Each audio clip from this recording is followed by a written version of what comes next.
जाणून घ्या आपल्या सणांच्या सत्यकथा, पुराण कथा मागे दडलेल्या सत्यकथा, त्याचबरोबर दैवतांच्या सत्यकथा. डॉक्टर अशोक राणा यांच्या या 3 पुस्तकांचा संच मागवण्यासाठी स्क्रीनवर दिलेल्या क्रमांकावर लवकरच संपर्क करा. 98 90 95 66 95. अंबे कृपा करी.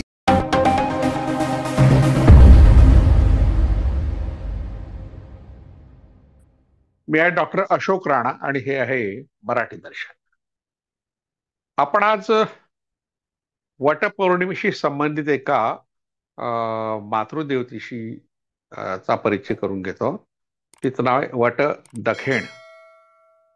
वट पौर्णिमा हा जो शब्द आहे तो प्रामुख्याने महाराष्ट्रात प्रचलित आहे. वटपूजन या नावाने हे व्रत ओळखलं जातं. सण म्हणूनही त्याला म्हणता येईल, काय हरकत नाही, पण मोठ्या प्रमाणात लोक एकत्रित असल्यामुळे त्याचं स्वरूप उत्सवाचं आहे. पण स्त्रियांशी संबंधित हे व्रत आहे प्रामुख्याने, आणि त्या व्रताबद्दल आपण मागच्या वेळेस माहिती पाहिली होती. आणि त्या माहितीमध्ये एक गोष्ट आपल्या लक्षात आली की आपल्याकडे महाराष्ट्रामध्ये पौर्णिमेला हे व्रत होतं आणि उत्तर भारतामध्ये त्याच्या आधी जी अमावस्या येते त्या अमावस्येला हे होतं, म्हणजे वैशाखी अमावस्येला होतं, आणि आपल्याकडे ते ज्येष्ठ पौर्णिमेला होतं. तर या व्रतामागच्या ज्या कथा आहेत त्या जास्त प्रचलित आहे, आणि ती कथा जी प्रसिद्ध आहे ती सत्यवान आणि सावित्री या जोडप्यांबद्दल आहे. की सत्यवानाचे प्राण परत आणण्याकरता सावित्री यमाकडे याचना करते, आणि यमानी जे प्रश्न विचारले त्या प्रश्नाची उत्तर देते, आणि जेव्हा यम प्रसन्न होतो आणि सावित्रीला म्हणतो तुला जे हवं आहे ते माग, तेव्हा ती ज्या पद्धतीने त्याला वर मागते त्या वरामध्ये आपल्या सासऱ्याचं राज्य परत येऊ दे, आणि त्यांना ते जास्त काळ आरोग्य लाभू दे, आणि आपल्या नवऱ्याला जिवंत करू दे, असं अप्रत्यक्षपणे ती म्हणते. आता अतिशय प्रचलित कथा आहे आणि या कथेवर आधारितच हा वटपौर्णिमा उत्सव सण किंवा व्रत आहे. पण ही कथा खूप नंतरची आहे. म्हणजे ज्या कथेचा इतका प्रभाव भारतीय जनमानसावर आहे ती कथा मात्र मुळात वडाशी संबंधित असल्याचा उल्लेख महाभारतात येत नाही. आणि ही माहिती आपल्याला डॉक्टर स.अ. डांगे यांनी त्यांच्या पुराकथांचा अर्थ या पुस्तकात दिली आहे. तर असंच एक पुस्तक आहे खानदेशातले ग्रामदेवते आणि ग्रामगीते नावाचं. डॉक्टर सयाजी पगार यांनी हे पुस्तक लिहिलं आहे. साधारणतः 30 वर्षांपूर्वी हे पुस्तक मला धुळे येथे कासव आणि प्रगत अध्ययन संस्थेमध्ये मिळालं, आणि 30 वर्षानंतर आज म्हणजे गेल्या आठवड्यात मी मालेगावला गेलो असताना या पुस्तकाचे लेखक मला अचानक भेटले, डॉक्टर सयाजी पगार. खूप आनंद झाला की जे पुस्तक आपण 35 वर्ष झाली, 1990 ची गोष्ट आहे, म्हणजे 35 वर्षापूर्वी वाचलेलं पुस्तक त्याचे लेखक प्रत्यक्ष भेटणं ही मोठी घटना आहे. आणि त्यांचा उल्लेख मी मुद्दाम कार्यक्रमात केला की त्यांच्या या पुस्तकाच्या आधारे वड दखिण नावाचा एक लेख मी चित्रलेखामध्ये लिहिला होता 2009 ते 11 दरम्यान, मातृपूजन विश्वभजन या लेखमालेत. आणि प्राजक्त प्रकाशनच्या वतीने मग त्यातल्या काही लेखांचं संकलन झालं. त्यात भारतीय मातृदेवता नावाचं जे पुस्तक आहे त्या पुस्तकामध्ये 3ऱ्या क्रमांकावर हा लेख आहे. हे पुस्तक आहे प्राजक्त प्रकाशन च्या वतीने जालंधर चांदगुडे यांनी 2019 मध्ये प्रकाशित केलं. याला आता 5 वर्ष होत आहेत साधारणतः झाली आहेत. तर या लेखाच्या आधारे आपण वड दखिण या मातृदेवतेची चर्चा करू, कारण यात जे संदर्भ आहे ते फार महत्वाचे आहेत. कारण काय की ज्या अभ्यासकांनी वटपौर्णिमा या व्रताचं मूळ शोधण्याचा प्रयत्न केला त्यामध्ये कुठेही वट यक्षिणी किंवा वड दखिण नावाच्या मातृदेवतेचा उल्लेख नाही आहे. तर सौभाग्य प्राप्तीकरता विवाहित स्त्रियांनी करायचे हे व्रत आहे. महाराष्ट्र आणि गुजरात या 2 राज्यामध्ये प्रामुख्याने केलं जातं ज्येष्ठ महिन्यातल्या पौर्णिमेला. आणि आपण पाहिलं उत्तर भारतामध्ये मात्र त्याच्या 15 दिवस आधी जी वैशाखी अमावस्या येते त्या दिवशी केलं जातं. तर हे व्रत 3 दिवसाचं आहे आणि त्याचा प्रारंभ वटपौर्णिमेला होऊन 3ऱ्या दिवशी त्याचं समापन होतं. आणि या व्रताचं वैशिष्ट्य असं आहे, वटवृक्षाची पूजा. आता ही पूजा का केली जाते याबद्दल खूप वेगवेगळ्या प्रकारची माहिती आपल्याला मिळते. आणि आपण मागे पाहिलं होतं की या वटपौर्णिमा व्रताचं जे दैवत आहे ते ब्रह्मदेव आहे आणि सावित्री आहे. ब्रह्मदेवाची बायको सावित्री. सत्यवान सावित्रीची कथा महाभारतात येते, त्याच्या आधीच्या कोणत्याही ग्रंथात येत नाही. पण आधीच्या ग्रंथामध्ये ब्रह्मदेवाचं पूजन महत्वाचं मानलं जातं. आता ब्रह्मदेव हा अपूज्य देव आहे. त्यांनी आपल्याच मुलीवर बलात्कार केल्यामुळे त्याच्यावर बहिष्कार टाकला हिंदू लोकांनी आणि त्याची पूजा काही होत नाही, त्यामुळे त्याची मंदिरही सापडत नाही. राजस्थानमधल्या पुष्कर या गावी मात्र त्याचं मंदिर आहे. मोठ्या प्रमाणात असलं ते एकमेव मंदिर आहे. पण बरीच मंदिरं महाराष्ट्रात जी सापडतात, यादवकालीन किंवा त्याच्या आधी चालुक्यकालीन मंदिर सापडतात, त्याच्यामध्ये ब्रह्मदेवाचं देवकोष्ठ सापडतं किंवा सप्तमातृकांच्या ज्या मूर्ती सापडतात, ब्रह्माणी नावाची एक मातृदेवता सापडते. म्हणजे तिची पूजा केव्हा तरी आपल्याकडे होत असावी महाराष्ट्रात सुद्धा, किंवा ब्रह्मदेवाची पूजा करणारा एक वर्ग असला पाहिजे. तर आता मात्र त्याचा पूर्णतः विसर पडलेला आहे.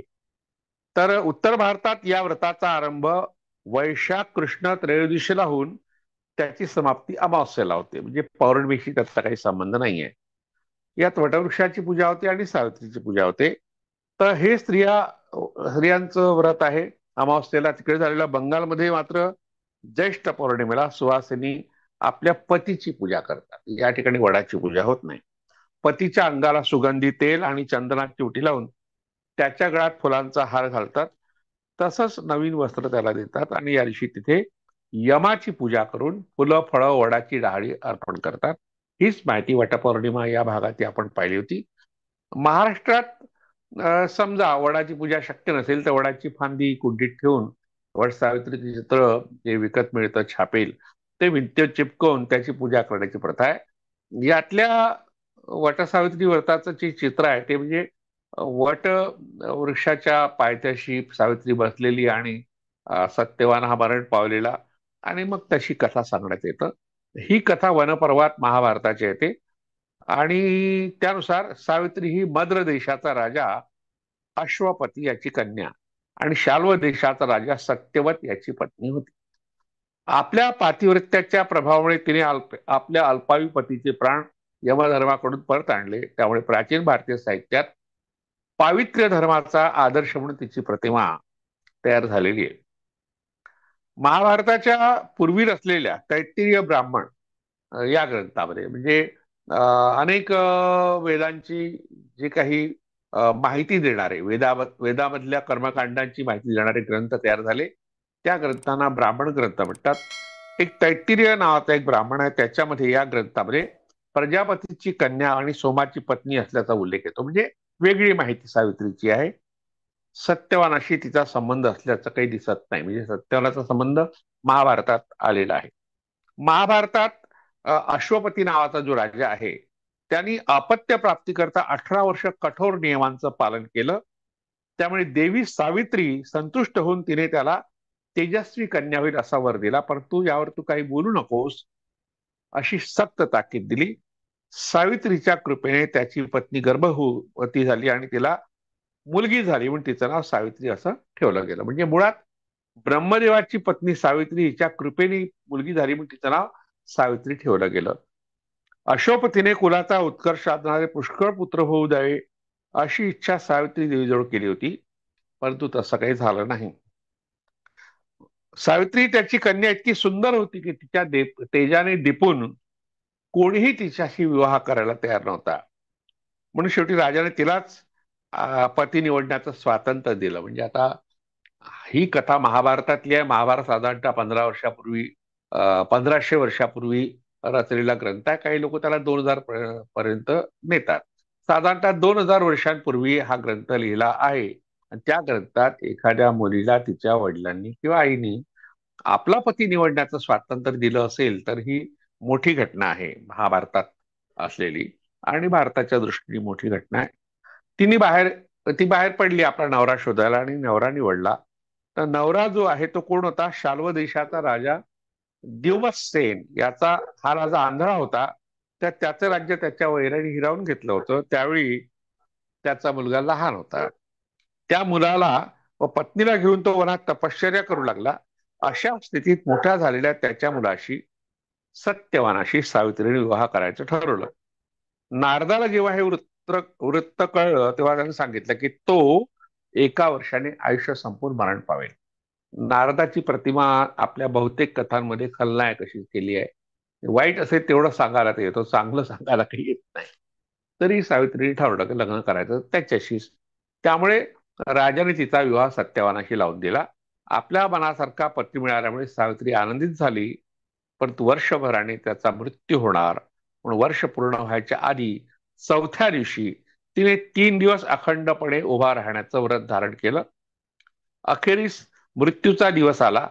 त्या दिवशी सत्यवान खांद्यावर कुऱ्हाड घेऊन वनात निघाला. सावित्री त्याच्या पाठोपाठ निघाली.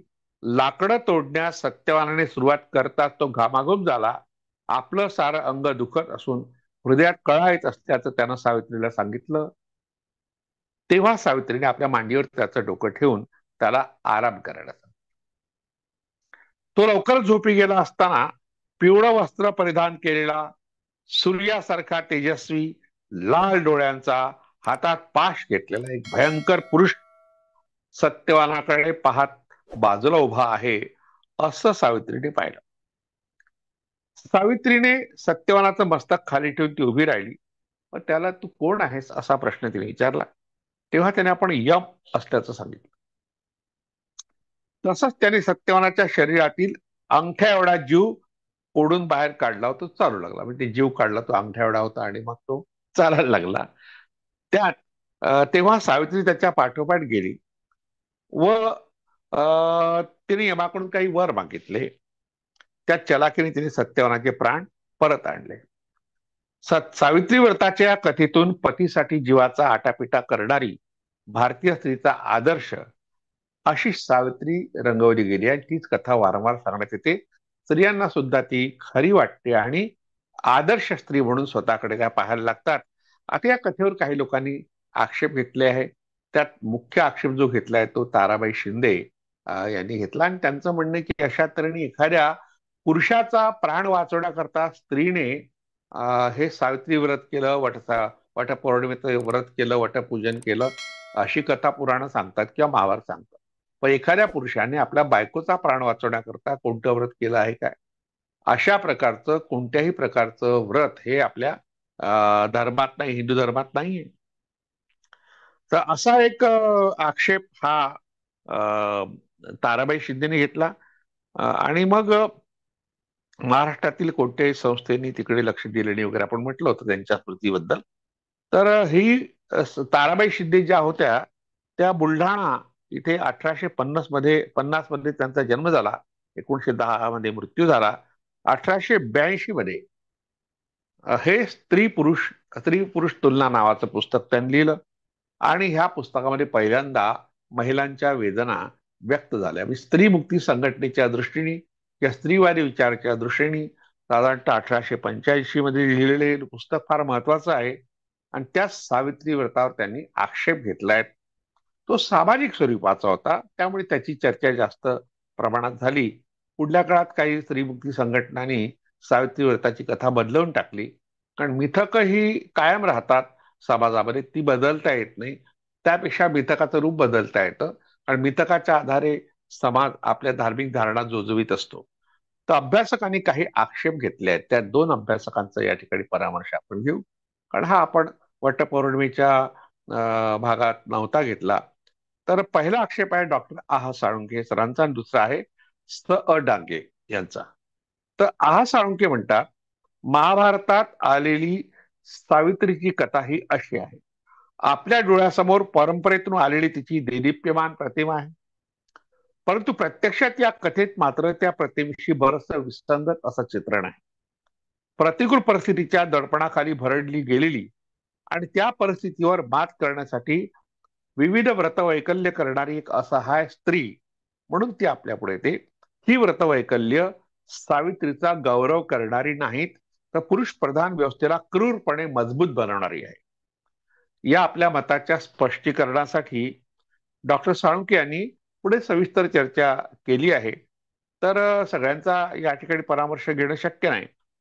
म्हणून वडाचा आणि सावित्रीचा काही संबंध आहे काय याशी डॉक्टर डांगे यांनी जे विवेचन त्यांच्या पुराकथांचा अर्थ या ग्रंथात केलाय, त्यात ते म्हणतात, सावित्री आणि सत्यवान यांची कथा हिंदू परंपरेत प्रसिद्ध असून सावित्री आणि यांचा वड यांचा संबंध विधीत पक्का रुजलाय. विधीत म्हणजे जे काही कर्मकांड असेल धार्मिक, त्याला विधी म्हणतात. पण वड आणि सावित्री याचा संबंध या कथेपेक्षा नंतरचा आहे. नंतरच्या काळात तो दृढ झाला. महाभारतात सावित्री आणि सत्यवान यांची कथा विस्तारण्यात येते, कारण महाभारताने जास्त प्रचलित केली, पण तेथे वडाचा संबंध नाही. वटपूजन किंवा वटपौर्णिमा याच्याशी संबंधित कथा महाभारतात नाही आहे. याकडे डांगे यांनी आपलं लक्ष वेधलंय. स्कंद पुराण आणि व्रतार्क या ग्रंथात मात्र या कथेशी वडाचा संबंध आला. मी पुढच्या काळात व्रतार्क हा ग्रंथ 13व्या शतकातला आहे, महाभारत साधारणतः 2ऱ्या शतकातलं मानलं जातं. म्हणजे हा जो मोठा काळ आहे साधारणतः 1200 वर्षाचा, त्यानंतर केव्हा तरी वडाशी संबंध या कथेशी जोडला गेला. या कथेच्या अनेक आवृत्त्या डॉक्टर डांगे यांनी पाहिल्या आणि त्यांनी काही निष्कर्ष नोंदवले. त्यानुसार ते म्हणतात, महाभारतातील कथेत सावित्री ही सूर्याची शक्ती म्हणून सांगितली आहे. तिचा पती अश्वपती हा सूर्यवाचक अर्थ व्यक्त करतो. तो काल्पनिक असून त्याचा वंशविस्तार कुठे आढळत नाही. म्हणजे पूर्णतः प्रतिकात्मक ही कथा आहे. म्हणून सावित्रीचा पती अश्वपती आणि सासरा द्युमत्सेन तसेच सत्यवान ही केवळ काल्पनिक नावं आहेत, असं डॉक्टर डांगे म्हणतात. तर यात सावित्री व्रताचा आणि वडाचा काही संबंध नसल्याची गोष्ट यांनी सांगितली डांगेंनी. तर ते असं म्हणतात, वटवृक्षाविषयाच्या प्रचलित ज्या धारणा आहेत त्या धारणामागील काही प्राचीन संदर्भ त्यांनी दिले आहेत. ते पुढे म्हणतात, वटसावित्री व्रताच्या संदर्भात आधुनिक काळातील चित्रात वडाच्या झाडावर नाग असल्याचं दाखवलं जातं. म्हणजे जे चित्र आपण पूजा करतो त्यात, आणि सत्यवानाला वडाच्या झाडावरील नागाने दंश केल्याचं सूचित करण्यात येतं. याला आधार परंपरेत आहे. म्हणजे ग्रंथामध्ये जरी नसला, परंपरेत आधार आहे. त्या कथेतील नाग ही मानव जमात होती आणि वटवृक्षाची पूजा आणि त्याचं वैशिष्ट्यपूर्ण स्थान वैदिकाप्रमाणे नाग जमातीतही अव्याहत होतं. नाग नावाचा एक मानवी समूह आणि त्या समूहाचा संबंध वटवृक्षाच्या पूजेशी होता. इथे हे सिद्ध होतं. वैदिक परंपरा प्रत्यक्ष वडाची पूजा करण्याचा भाग सांगत नाही, तो दुर्लभ आहे. पुढे या वृक्षाखाली पिंपळ आणि कडुलिंबाच्या झाडांप्रमाणे फणीदार नागांच्या दगडी मूर्ती ठेवण्याची प्रथा सुरू झाली. त्या मूर्ती स्त्रियांनी पुत्र प्राप्तीसाठी ठेवायच्या असतात. पुढे वाढवलेल्या आणि आधुनिक काळापर्यंत टेकलेल्या वटसावित्री व्रतात प्राचीन सूर्य संकेत, वटवृक्षासंबंधीच्या संतान कल्पना आणि नाग आणि वड याचा संबंध जनविश्वासामुळे हा संबंध दाखवला गेलाय. प्रत्यक्षात त्या कथेत वडाचा आणि सावित्रीशी काही संबंध नाही.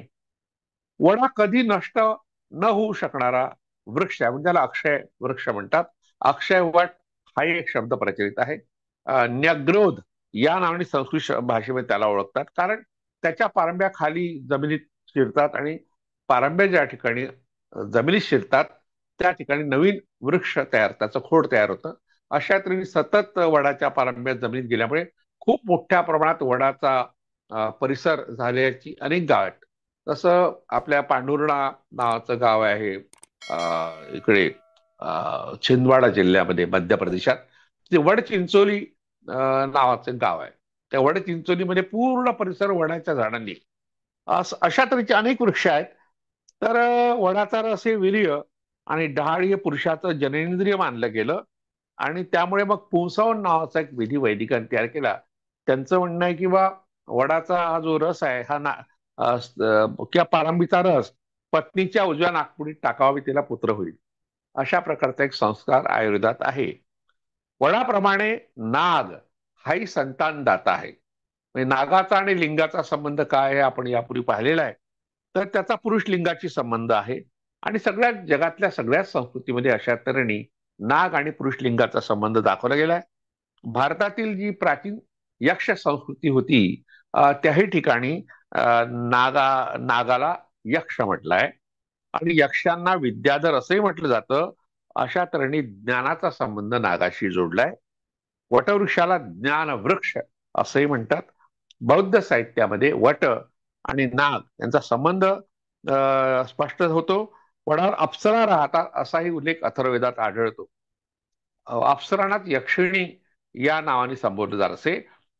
अशा वट यक्षिणी नावाच्या एका मातृदेवतेचा संबंध वडाच्या या पूजनाशी आहे.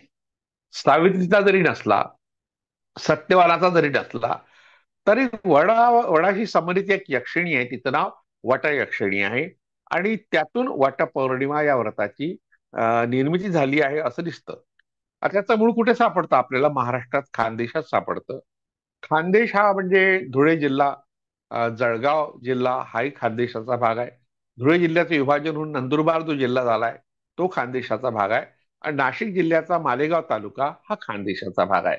या संपूर्ण परिसरामध्ये वटयक्षिण नावाच्या एका यक्षिणीची पूजा वडाच्या झाडाखाली होते. याबद्दल डॉक्टर सयाजी पगार यांच्या खानदेशातील ग्रामदैवते आणि लोकगीते या ग्रंथामध्ये माहिती विस्ताराने आली. त्यात गाणी सुद्धा आहेत. आपण या ठिकाणी ती गाणी देऊ शकत नाही.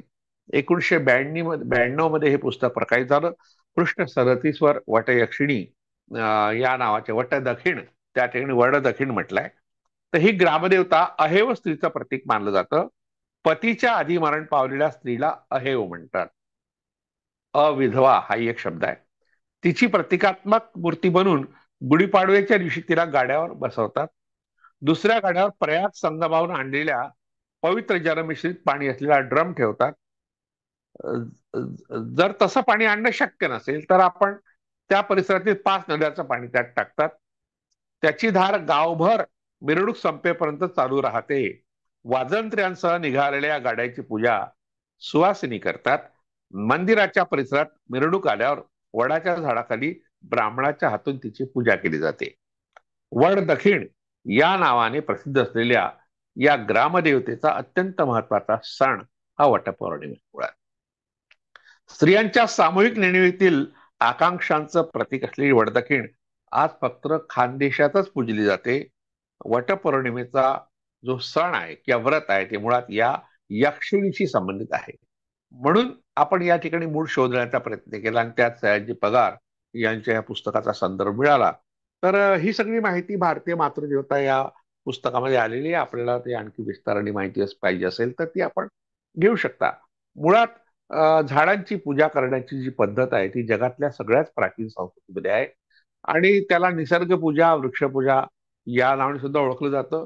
प्रामुख्याने चीन हा जो देश आहे त्या देशामध्ये वडाची पूजा करण्याची प्रथा होती आणि तिथे तशा प्रकारच्या मातृदेवता सुद्धा आहेत.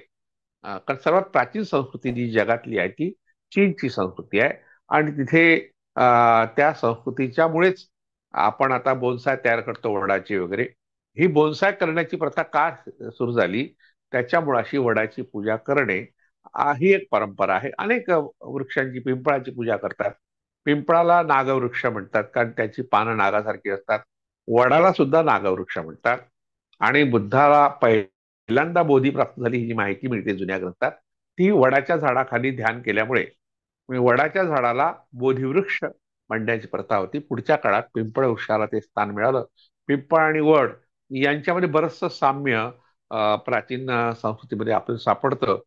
तर वृक्षांची पूजा, निसर्ग पूजा करण्याच्या प्रथेला ॲनिमिझम या नावाने इंग्रजीमध्ये ओळखलं जातं आणि सरसकटपणे पॅगनिझम या नावाने ओळखलं जातं. आपण पॅगनिझम आणि ॲनिमिझम ह्या शब्दाचा शोध गुगलवरून घेतला तर आपल्या वृक्षपूजेचे अनेक संदर्भ जगातले मिळतील. यावर एक trees and serpent worship in India नावाचं फर्ग्युसनचं पुस्तक आहे. त्या पुस्तकात याची विस्तृत माहिती आहे. आपण ज्यांना विस्तृत अभ्यास करायचा त्यांनी त्या पुस्तकाचा संदर्भ घ्यावा. एवढं बोलून या ठिकाणी थांबतो. धन्यवाद.